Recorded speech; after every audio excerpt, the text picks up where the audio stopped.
caso del hueso, ¿cuál sería el efecto estrogénico agonista en el hueso? Formación, o sea, disminuir la reabsorción ósea, favorecer la formación ósea. Y efecto antagonista sobre otros órganos. Y el efecto antagonista se va a buscar en patologías donde hay una neoplasia, por ejemplo, en cáncer de útero o cáncer de mama. Por eso se le llaman moduladores, porque se ve un efecto sobre un tipo de receptor y otro efecto sobre otro tipo de receptor. Y son no esteroideos porque no derivan de los esteroides, sino que son compuestos que tienen una estructura sintética. Algunos moduladores son el tamoxifeno, el clomifeno, que tienen usos diferentes. El tamoxifeno se usa para el cáncer de mama, entonces eso. El raloxifeno se puede utilizar para tratamiento de la osteoporosis. Y el citrato de clomifeno se puede usar en el ovario poliquístico, por ejemplo, para inducir la ovulación en los pacientes. El clomifeno es un antagonista de receptores estrogénicos, pero del allá arriba, del hipotálamo hipofisario. Si es un antagonista, ustedes recuerdan que el nivel de estrógeno que hay, el nivel de estrógeno que tiene la paciente, eso va a controlar la regulación de la FSH y de la LH. Si este tiene un efecto antagonista, lo que va a hacer es bloquear la liberación, o sea, informar que no hay estrógenos, para que esto se estimule, para que aumente la secreción de estas dos hormonas, de las gonadotropinas. El antagonista es lo que hace, si eran estrógenos lo que sonía, iba a informar que había estrógeno acá.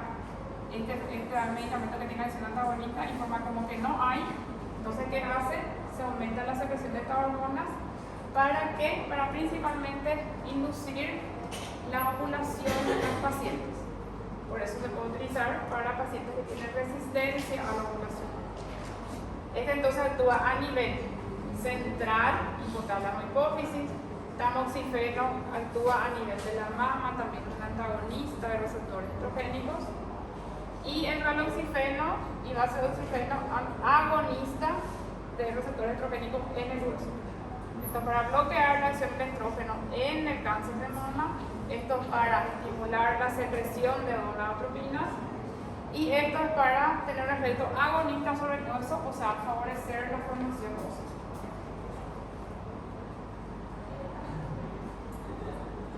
Lo que hacen acá los estrógenos sería enviar una señal para regular la liberación de las gonadotropinas. Y en el caso del citrato de clomifeno, bloquea la acción del estrógeno.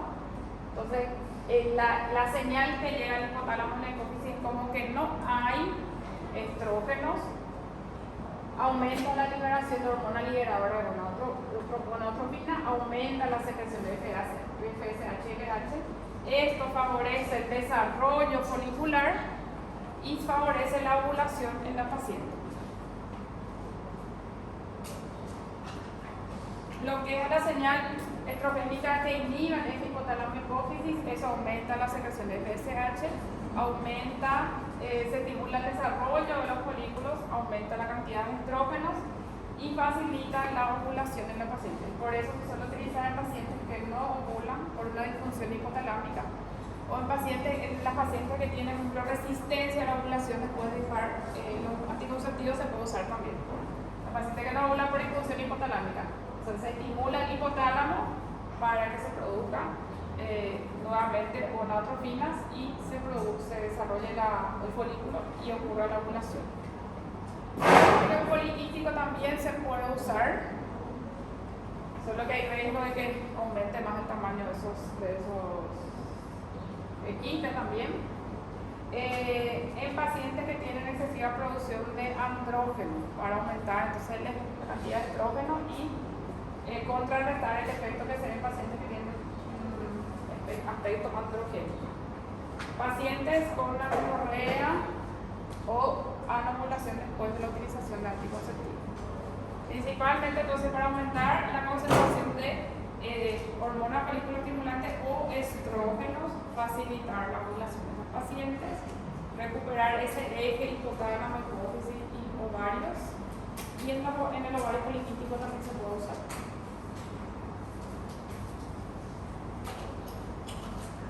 En las pacientes, para inducir la ovulación se puede tomar por unos días esto.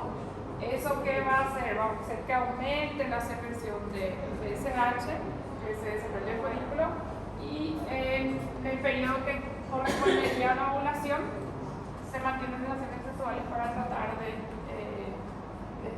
quedar embarazada la paciente. Puede ser un inductor de la ovulación de los pacientes. ¿Se entiende esa parte? O sea, este actúa a nivel central. El clomifeno tiene un efecto a nivel central.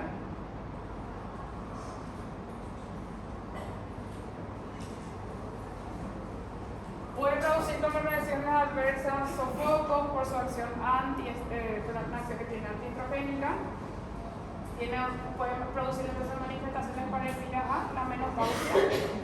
Puede producir pérdida de cabello, cefaleas, algún sangrado también. Puede producir hiperestimulación ovárica y aumentar, hay riesgo que aumente el tamaño de los folículos ováricos, en el caso del ovario poliquístico. Y puede ser teratógeno si se da cuando la paciente ya está embarazada. Este medicamento se va a usar entonces para inducir la ovulación, disminuir los niveles de andrógenos en los pacientes o para el tratamiento del ovario poliquístico en los pacientes.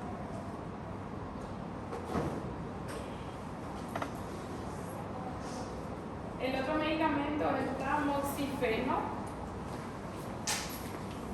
Tiene una acción, este es un antagonista también. El clomifeno es antagonista, pero de acción central. Antagonista en hipotálamo e hipófisis. El tamoxifeno es un medicamento que es también antagonista, pero a nivel de la mama. En el cáncer de mama, que es positivo para receptores estrogénicos, se puede utilizar. ¿Qué pasa en la paciente que tiene cáncer de mama que tiene receptores para estrógenos? Si es que según el estrógeno evoluciona más rápidamente ese cáncer. Para inhibir la acción de los estrógenos y tratar de detener ese crecimiento tumoral o hacer por lo menos que crezca más lentamente, se puede utilizar el tamoxifeno. Es un antagonista, entonces va a competir el tamoxifeno, va a competir con el receptor estrogénico. Hacer receptor estrogénico en la mama, la unión del receptor estrogénico, del estrógeno a su receptor, va a favorecer la transcripción y ese tumor va a evolucionar. Si en vez de unirse el receptor estrogénico se une el tamoxifeno, que es un antagonista, no va a ocurrir la transcripción y ese tumor va a evolucionar o crecer más lentamente. Es un tratamiento paliativo para cáncer de mama. O sea que no se puede operar, uno puede recibir ese tratamiento para que sea más lenta la respuesta en el paciente. Puede durar este tiempo, esa respuesta inhibidora, como también en algunos pacientes puede durar más tiempo ese efecto. Acá el valor, los niveles de estrógeno se mantienen normales. No es que se deja de producir estrógeno, sino que no se une nomás a los receptores de la mama. Este tiene efecto sobre los receptores de la mama. El estrógeno se va a seguir produciendo, va a seguir teniendo efecto en otros órganos, pero no se va a unir a los receptores de la mama. Los efectos pueden ser también sofoco o alguna alteración en el periodo menstrual también en el paciente. Puede producir un pequeño aumento al inicio del tratamiento y después eso desaparece. Ese es un antagonista entonces sobre receptores de la mama y se utiliza para el tratamiento del cáncer de mama.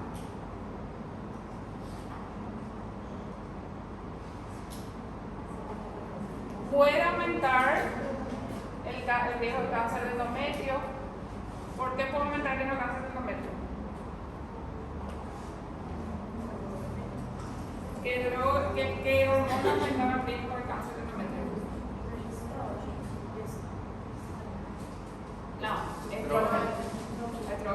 No se une, este es antagonista a receptores estrogénicos en la mama. El endometrio va a seguir uniéndose, el estrógeno no se va a unir en la mama, pero se va a unir en el resto de los órganos. Entonces igual puede aumentar el riesgo porque hay mayor cantidad de estrógeno disponible para unirse a otros órganos que no sean la mama. Por eso puede aumentar el riesgo de cáncer, por eso puede aumentar el riesgo de fenómenos tromboembólicos. Va a estar, no sé, los niveles de estrógeno no varían, los niveles de estrógeno se mantienen normales, solo que está disponible mayor cantidad de estrógeno para unirse a otros órganos. No se puede saber al inicio si es que ya es eficaz o no, hay que esperar un tiempo para saber si está resultando o no en la paciente esto. La eficacia es mayor en pacientes posmenopáusicas que en premenopáusicas sería la concentración de estrógeno. ¿Por qué? Porque la paciente posmenopáusica ya tiene valores de estrógenos menores. Entonces, en esa paciente es más fácil controlar, no tiene luego mucho estrógeno. Pero la paciente que es premenopáusica tiene valores de estrógenos normales y en ese hay más competencia entre el tamoxifeno y los estrógenos. Puede utilizarse también para prevenir el cáncer de mama en mujeres de alto riesgo. El paciente que ya tiene una carga genética importante, ya tiene muchos factores de riesgo y pueden utilizarse también. En premenopáusicas puede tener un efecto de disminución de la masa ósea, o sea, tiene un efecto en el hueso también que es antagonista. Puede tener efecto antagonista en mama y efecto antagonista en el hueso. Entonces va a tener efecto sobre la masa ósea de la paciente.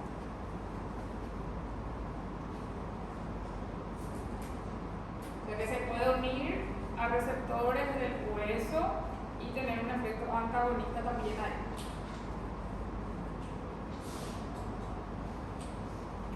El tamoxifeno se usa como un tratamiento paliativo, un tratamiento para el cáncer de mama que tiene receptores positivos para el estrógeno. Les dije que cuando se hace un diagnóstico de un CA que puede estar sometido al eje endocrino, se buscan receptores y si es positivo para esos receptores se puede usar ese medicamento.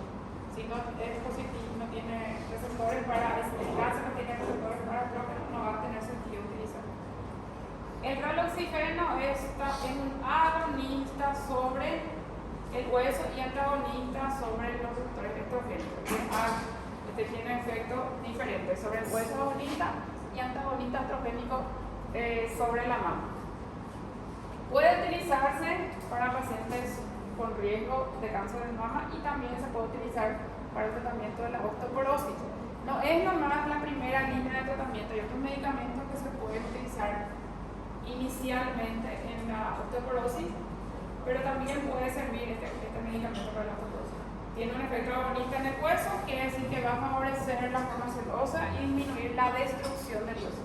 Tiene un efecto antagonista en la mama y va a unirse a receptores estrogénicos y disminuir los efectos de estrógeno sobre esas pacientes que tienen alto riesgo de cáncer de mama.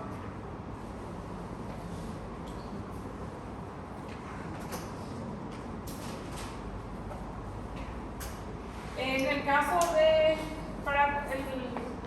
¿qué ocurría con el hueso? Las células que favorecen la formación ósea son los osteoblastos y los osteoblastos la destrucción. Acá, ¿qué es lo que hace este medicamento? Favorecer la acción de los osteoblastos y disminuir la acción de los osteoblastos que producen la destrucción ósea.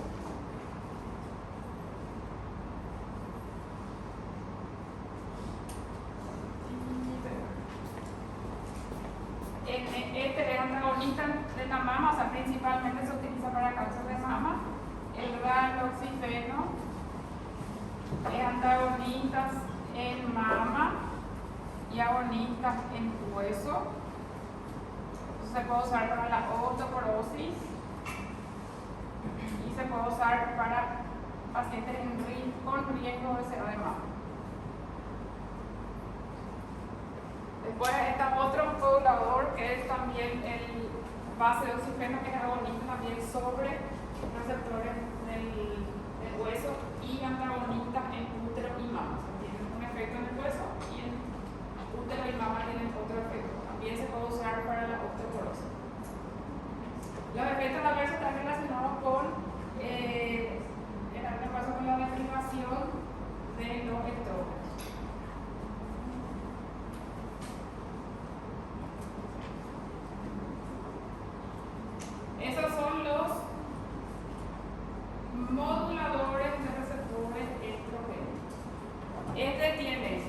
acción central aumenta la secreción de gonadotropina, favorece la ovulación de la paciente, disminuye la acción androgénica que va a tener la paciente y también se utiliza para el ovario poliquístico. Estos medicamentos se utilizan, son antagonistas sobre receptores de la mama, este también tiene efecto antagonista sobre el hueso, se utiliza para el tratamiento del cáncer de mama, no modifica los valores de estrógeno en la paciente. Puede aumentar el riesgo de tromboembolismo y aumenta el riesgo también de osteoporosis. Estos medicamentos tienen una acción agonista en el hueso y antagonista en la parte ginecológica. Puede usar para cáncer de mama y también para osteoporosis. ¿Cuál se puede usar para osteoporosis? Este no. Este va a producir destrucción ósea, este va a favorecer la formación ósea.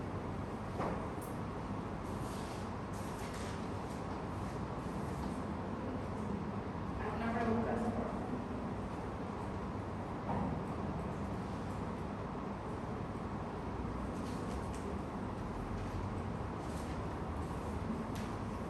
Tenemos otros medicamentos que son antagonistas puros de receptores estrogénicos. ¿Qué quería decir antagonista puro?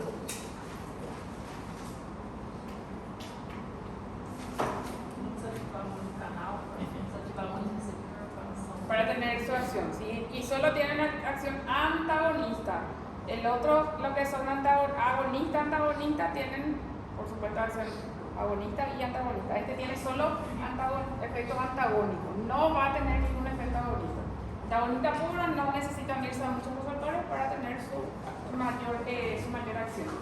Y es un antiestrogénico sobre mama y útero, entonces va a también inhibir la unión del estrógeno a la mama y al útero, y se puede usar para tratamiento de cáncer de mama y también se pueden usar en tumores uterinos. Este se da por vía intramuscular, los otros son todos por vía oral. Los moduladores se administran por vía oral. Los moduladores estrogénicos se hacen todos por vía oral, todos disponibles en comprimido. El fulvestrant, que es un antagonista puro, está disponible para administración intramuscular, hay diferentes indicaciones.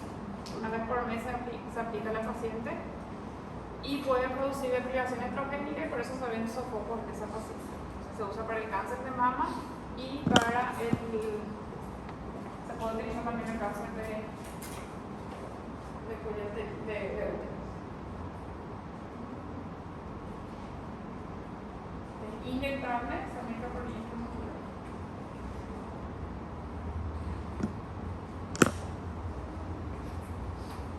Este fulvestrant va a inhibir entonces la unión de los estrógenos va a inhibir totalmente la unión del estrógeno a sus receptores. Entonces, este es el estrógeno, estos son los receptores de estrógeno y el fulvestrant va a inhibir la unión. Acá en este caso, el tamoxifeno es un antagonista también, pero puede permitir la unión de algunos receptores, del estrógeno a algunos receptores de estrógeno.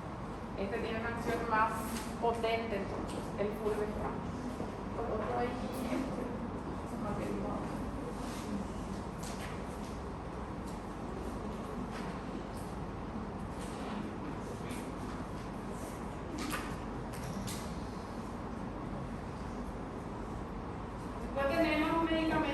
dos grupos de medicamentos más también, los inhibidores de la aromatasa y los inhibidores de la alfa-5 reductasa. ¿Qué hacen estas hormonas, estas enzimas?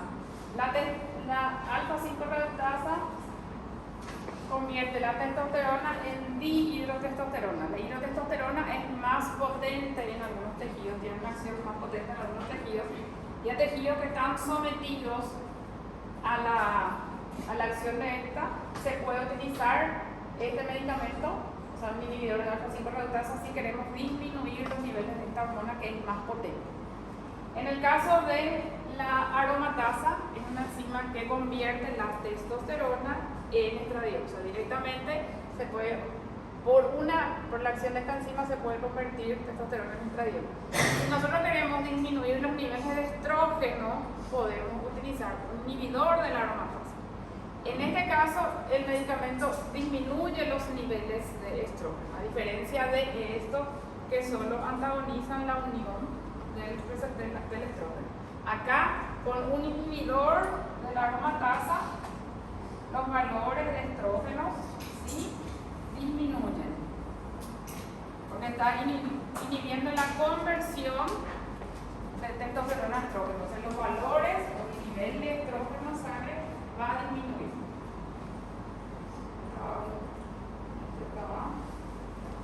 Esta enzima, la aromatasa, inhibe la conversión de testosterona a estrógenos. Ahí actúan los inhibidores de la aromatasa que disminuyen entonces los niveles de estrógeno en la paciente.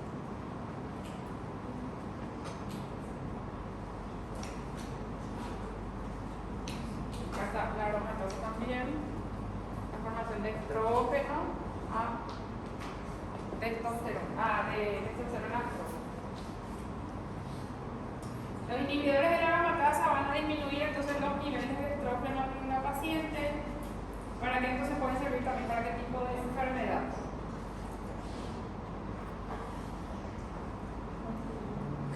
Para cáncer de mama. El letrozol es un medicamento que es el inhibidor de la aromatasa y produce una disminución de los niveles de estrógenos y es útil también para el tratamiento del cáncer de mama en esa paciente. Se usa también por vía oral, una quimioterapia vía oral también en la paciente. Ellos disminuyen o suprimen la cantidad de los estrógenos en la paciente. Y con eso, ¿qué pasa? También si el cáncer de mama es dependiente de estrógenos, si tiene receptores positivos para estrógenos, si tiene receptores positivos para estrógenos, va a ser útil, pero acá baja los niveles de estrógeno en la paciente. Tiene eficacia similar a tamoxifeno, solo que los niveles de estrógeno bajan en este paciente. Tiene menor riesgo de cáncer de endometrio y dermoflebitis. ¿Por qué les parece?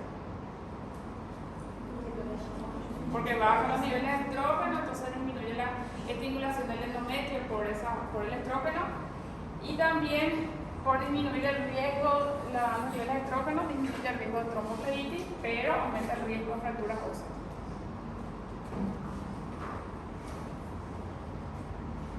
En una paciente se puede dar también en pacientes jóvenes, en pacientes premenopáusicas, pero también produce mucho riesgo de osteoporosis en los pacientes que son premenopáusicos. La aromatasa entonces inhibe la conversión de andrógeno a estrógeno y disminuye los niveles de estrógeno en los pacientes. También se usa para cáncer de mama, tratamiento paliativo, relativo a todo lo que no le va a curar al paciente. En un proceso clásico, la extirpación del tumor es lo que le va a tener un efecto curativo, o una quimioterapia que se dedica a eliminar ese tumor. Pero en este caso lo que hace es controlar el tamaño, hacer que evolucione más lentamente, pero no detiene definitivamente el proceso. Otro uso que tiene el letrozol es también la inducción de la ovulación, así como el clomifeno, que también sirve para la inducción de la ovulación. También puede usarse en pacientes que tienen resistencia a la ovulación después del abandono de anticonceptivos. ¿Por qué puede tener ese efecto? Se va a tomar por unos días, se inyecta hormonas a esa paciente y después de eso se tiene relaciones sexuales para tratar de embarazarse a esa paciente. La deprivación de estrógenos, ¿qué va a hacer en el eje hipotálamo hipófisis? El letrozol va a disminuir la concentración de estrógeno y que eso va a estimular el hipotálamo. Aumentar las gonadotropinas y eso va a favorecer la ovulación en la paciente. Entonces, otro medicamento que se puede utilizar, además del clomifeno, es el letrozol para la inducción de la ovulación. Toma este medicamento por unos días, se inyecta también hormonas, puede tener relaciones sexuales coito programado, o también se puede intentar la inseminación artificial en ese caso, después de la estimulación con el electrosol. Esos dos medicamentos mismos que se utilizan para la inducción de la ovulación, letrozol y clomifeno. La diferencia entre todos es que disminuye los niveles de estrógeno y el clomifeno no modifica los niveles de estrogeno.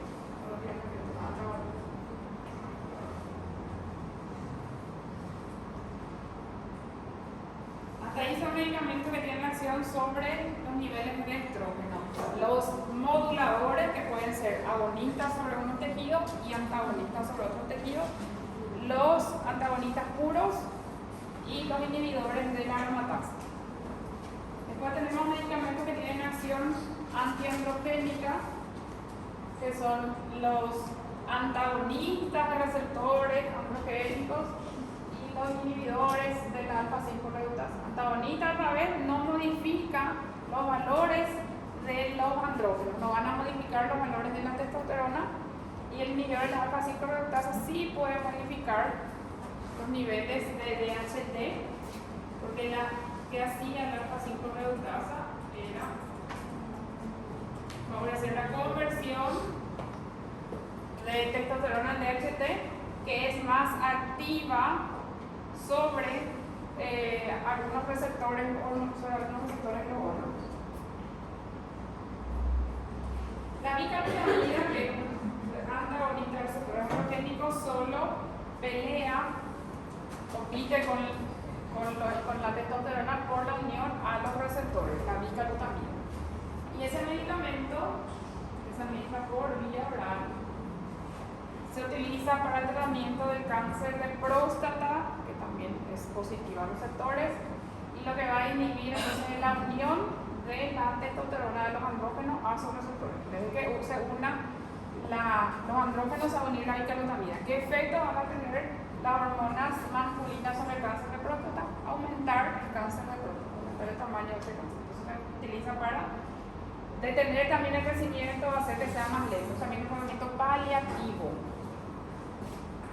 También se puede utilizar estados de virilización de la mujer, estados donde hay aumento de la respuesta androgénica. Pacientes que tienen alopecia androgénica, hirsutismo. Entonces, para contrarrestar ese efecto se puede utilizar. ¿Qué pasa en estas pacientes? Tienen mucha respuesta androgénica, y para competir con esa respuesta androgénica se hace la bicalutamida. Entonces, no se va a unir el andrógeno y se va a unir la bicalutamida. Con eso va a mejorar la clínica de la paciente. La bicalutamida se usa para el cáncer de próstata y estados de virilización de la mujer. ¿Qué otros medicamentos se podían usar en estados de virilización de la mujer? El hirsutismo, por ejemplo, que ya vimos también. Clomifeno.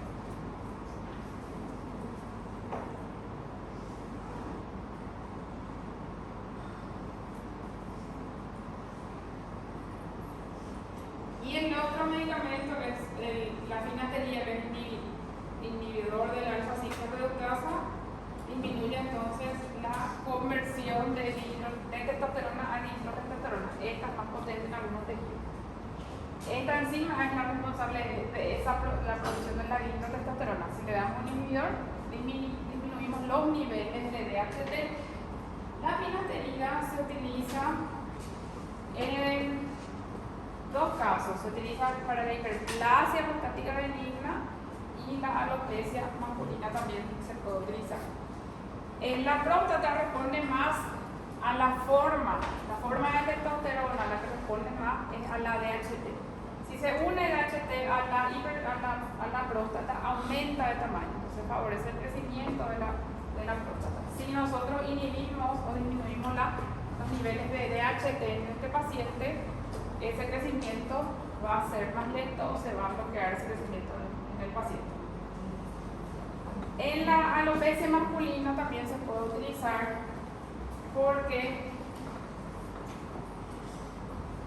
los niveles altos de DHT van produciendo una alteración en el folículo piloso, y se va produciendo la alopecia en los varones. Si nosotros tenemos testosterona y DHT juntos y no solo DHT, se favorece el crecimiento del pelo y disminuye la alopecia masculina.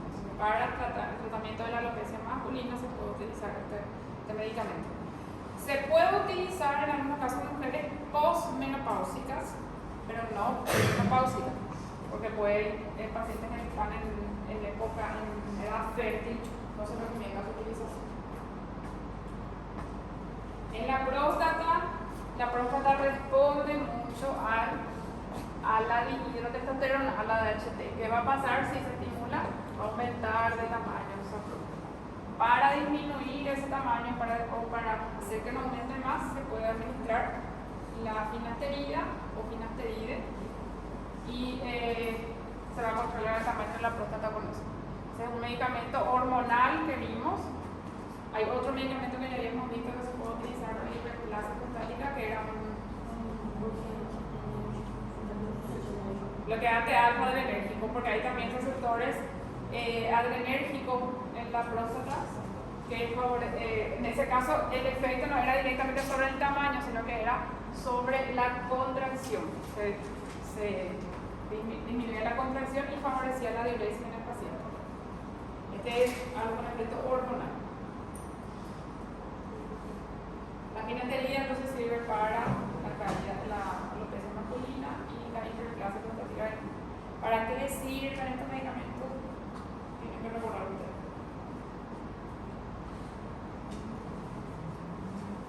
Me falta uno. Para los moduladores receptores estrogénicos para cáncer de mama, para inducir la ovulación y para la osteoporosis. Los antagonistas puros de receptores estrogénicos para cáncer de mama. Los medicamentos, el letrozol para cáncer de mama. Finasterida, alopecia masculina y hiperplasia prostática benigna. Bicalutamida, cáncer de próstata. ¿Qué otro medicamento serviría para el cáncer de próstata?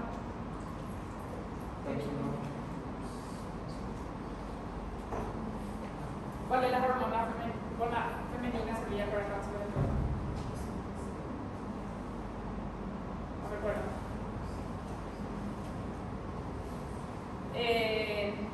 Los gestágenos también pueden servir para el cáncer de próstata.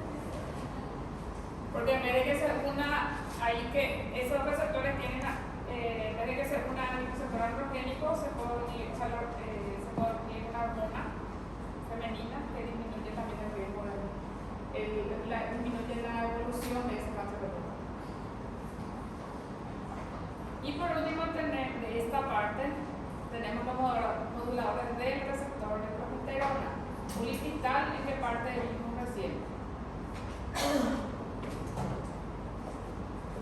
¿En qué parte vimos este medicamento? En la parte cuando hablamos de anticonceptivos post-coito. Antigestágeno, un anticonceptivo de emergencia.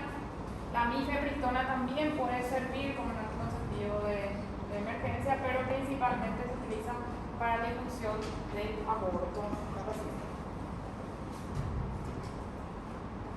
O la evacuación de feto muerto.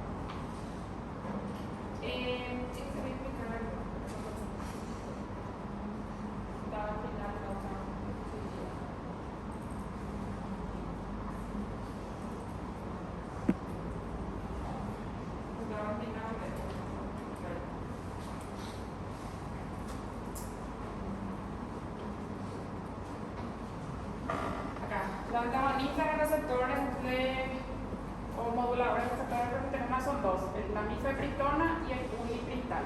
El ulipristal que se utiliza más como anticonceptivo de emergencia y la mifepristona para la inducción del aborto o la evolución del feto muerto. La mifepristona es un abortivo porque tiene una acción antigestágena, aumenta la sensibilidad del útero a las prostaglandinas. Las prostaglandinas aumentan la contracción del músculo liso. Las prostaglandinas pueden aumentar la contracción uterina, pueden aumentar la contracción del músculo liso del aparato digestivo también. Se pueden producir cólicos intestinales, cólicos también uterinos y puede favorecer entonces la expulsión del feto muerto. Se utilizan para anticonceptivos poscoito también pueden usarse, pero no son los más efectivos. Se utiliza más para la inducción del aborto o la evacuación del feto muerto también. Puede inducir también la menstruación, pero sus principales usos son inducción del aborto y evacuación del feto muerto. ¿Por qué va a inducir el aborto? Porque tiene una acción antigestágena. ¿Por qué va a favorecer la evacuación del feto muerto? Porque aumenta la acción de las prostaglandinas. Entonces eso favorece la contracción uterina y se elimina más fácilmente. Puede producir hemorragia, puede producir dolor abdominal, por cólicos también, y náuseas y vómitos. Este medicamento se utiliza principalmente entonces para la inducción del aborto, mifepristona. Y el mecanismo que utiliza es, tiene una acción antigestágena, o sea que se da este medicamento y es como si fuera que no está, bloquea la acción de la progesterona. Entonces, si bloquea la acción de la progesterona, ¿qué va a ocurrir? Se va a interpretar como que no hay suficiente progesterona. Entonces, por eso puede inducirse la menstruación. No se puede unir la progesterona a sus receptores. Los niveles de progesterona van a estar entonces de acuerdo a lo que se unan los receptores bajos y se puede inducir la menstruación.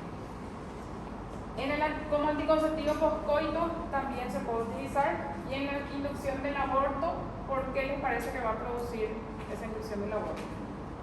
¿Qué era así?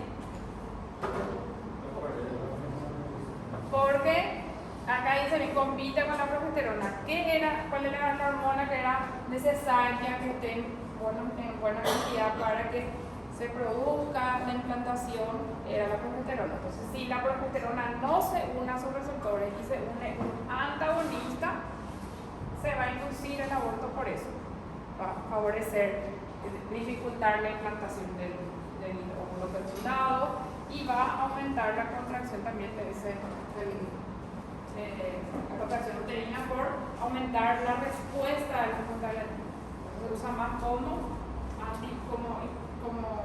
para la evacuación del feto muerto o inducción del aborto. Y el otro, el buliprital, que también es antigestágeno. ¿Y qué es lo que hace? Este se utiliza como anticonceptivo de emergencia. ¿Qué es lo que va a hacer? Va a inhibir la liberación de LH. Es un medicamento que también se une a los receptores de progesterona, pero tiene una acción antagónica. Es un antagonista. ¿Eso qué va a hacer? Inhibir la liberación de LH en la paciente, y se puede consumir hasta unos días después del coito para tener esa acción anticonceptiva.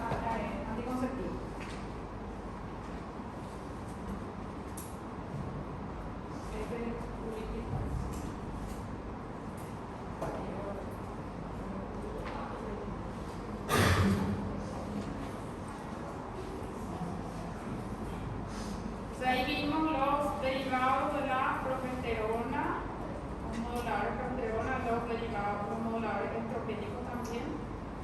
Los medicamentos que tienen una acción antiestrogénica o medicamentos que disminuyen la acción de tienen acción antiestrogénica o que disminuyen también la concentración de testosterona. ¿Hasta ahí alguna pregunta? De ese medicamento, ¿para qué se utiliza? Van a tener que acordar ese medicamento los nombres, o si no, el grupo también puede decir la acción o el nombre del medicamento. ¿Qué se utiliza para cáncer de próstata? Puede ser el nombre del medicamento o el nombre del grupo. ¿Qué se utiliza para la hiperplasia prostática benigna? ¿Qué se utiliza para el cáncer de mama?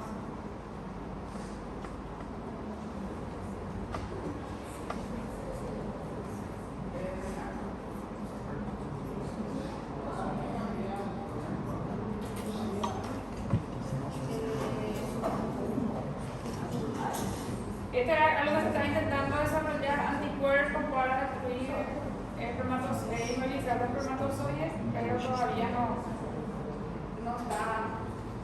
está todo desarrollado. Eso sería un anticonceptivo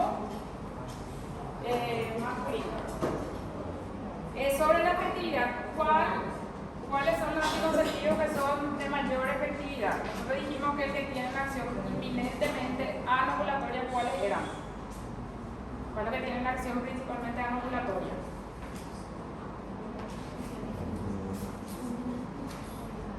Los combinados. ¿Pero por qué no aparecen los combinados entre los más efectivos? Porque se puede olvidar de tomar, porque puede haber alteraciones en la absorción, porque si mezcla con algún otro medicamento o con algún alimento se modifica. Entonces está muy susceptible a cambios.